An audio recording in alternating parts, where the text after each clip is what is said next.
Hey, Kurt Curtis coming at you from the Full Octane Garage, and today we're going to do a little bit of fabricating. I had to fabricate an air intake for the Vortec 5.3, and the problem with the hose turning around to facing the rear, there was no support for it. So I'm having to build a little bit of support that's going to hook to the coil brackets.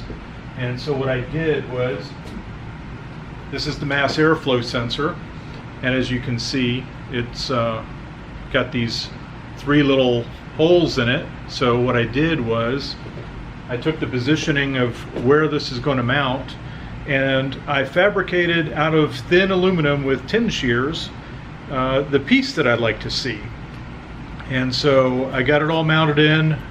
I have the angle bracket where it's going to mount, so it will actually set in the truck like this. Now what I'm going to do is I'm going to take this and a template, and I am going to use a piece of 16 gauge steel, and I'm going to mark it, and then we're going to go to the plasma cutter. So come on back. Okay, we've now come outside to the plasma cutter. We've mounted our piece of sheet steel on this plastic cart. We're not going to get close enough to melt it. At least we hope. If we do, we have a fire extinguisher and a little bit of water. So what we're going to do is we're going to cut this template out with the plasma cutter. We're going to use our safety gear. We have glasses that we'll put on. We have gloves. And again, I've only used the plasma cutter a couple of times, so this is going to be a fun experiment for us.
And there we have it.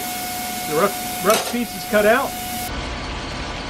Okay, perfect. Our rough shape is cut out now. Now what we're going to do is we're going to take a sanding disc and put this in a vise, and we're going to smooth out all of these edges, make a bend in it, and actually drill the hole. But we have a rough shape, and that was a whole lot faster than cutting with a jigsaw or a sawzall or a cutoff wheel. So we're going to go into the other shop and start doing a little grinding and get this thing looking really good, and we'll be back at you shortly. Okay, we're back at the grinder. Actually, the grinding wheel. We have a 40 grit sanding disc on this, and we're going to go through and try to clean up the edges of this and make it look like it fits. We also have our template so we can watch it. Make sure we don't whack too much metal out. Now we're going to throw some sparks. Make sure there's no flammable liquids around when you do this, because this thing throws some sparks.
Okay, now we have a nice sturdy mount, which actually looks really good.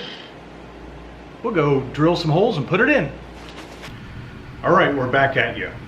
Since yesterday, we did a couple of things. We actually finished the bracket. We got it all painted. Looks really, really nice. Got the holes drilled. We did a mock-up mounting. Everything mounts in the system. The one problem we ran into is, granted this does mount correctly, it supports it up and down, but the way that this mass airflow sensor came new out of the box is it separates along this edge, and it actually just kind of snaps into place. So when we had the weight of the air cleaner on it, the mass airflow sensor would, if you hit a bump or something, it would snap off, and that's not what we want. So not sure if this is the right thing to do or not, but what we did was we took and mixed up our handy JB weld, and we went around the complete seam, the couple of snaps. We put it together last night, and today it's totally dry. Seems to be extremely strong, so I don't think we're gonna have that problem. So now what we're gonna do is we're gonna go ahead and assemble this and see how it works.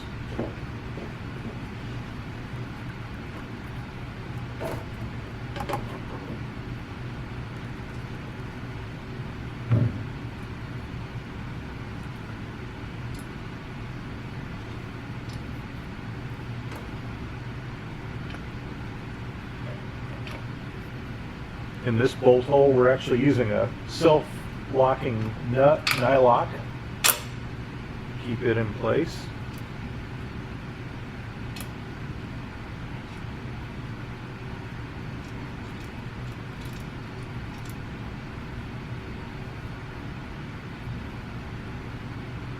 Get the mass airflow sensor lined up.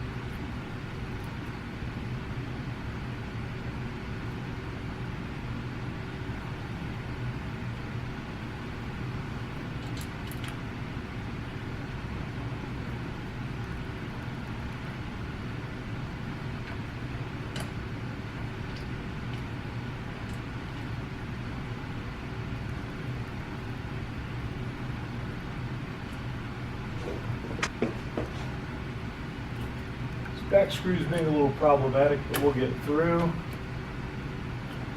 There we go.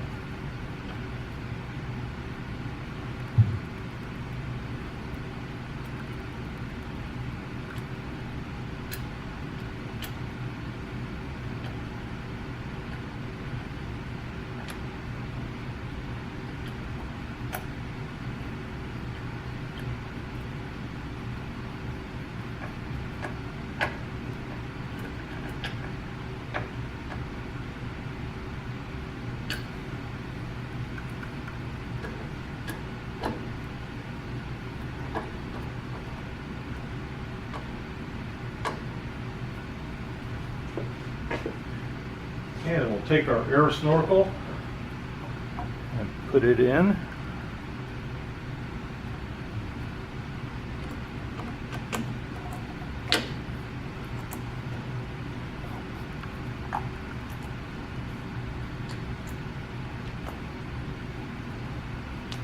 I like my clamps to kind of line up and look symmetrical, so we're doing a minor adjustment.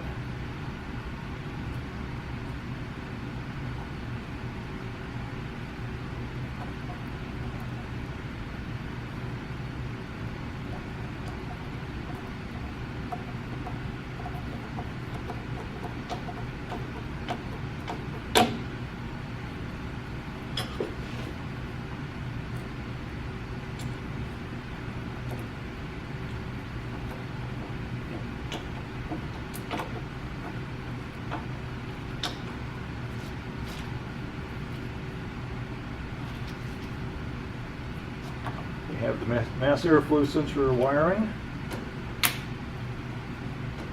that's quite stable. I think that's a winner. Okay, so we're going to come in and show you what the bracket looks like all mounted up. What we did is we built this bracket here. We bent up the coil mounting bracket a little bit. It was originally angled downward. Took some pliers, bent it up, have a self-locking nut. We built this bracketry here, and now that will be stable going down the highway for our air filter. Thanks for joining us. This is a little bit of a quick tip. We had a lot of fun doing it. Fabricating is always interesting, and we encourage you all to take your time with it, make some templates. You're going to screw up a little bit, and that's okay. We got lucky and did this one in the first shot. Thanks for joining us today at the Full Octane Garage. We hope you enjoyed this episode. If you liked what you saw, please don't forget to leave a thumbs up. Also subscribe to our channel and like us on Facebook. Also, we'd love to have some feedback on what you like, what you don't like, and things you'd like to see in the future. So leave us some comments.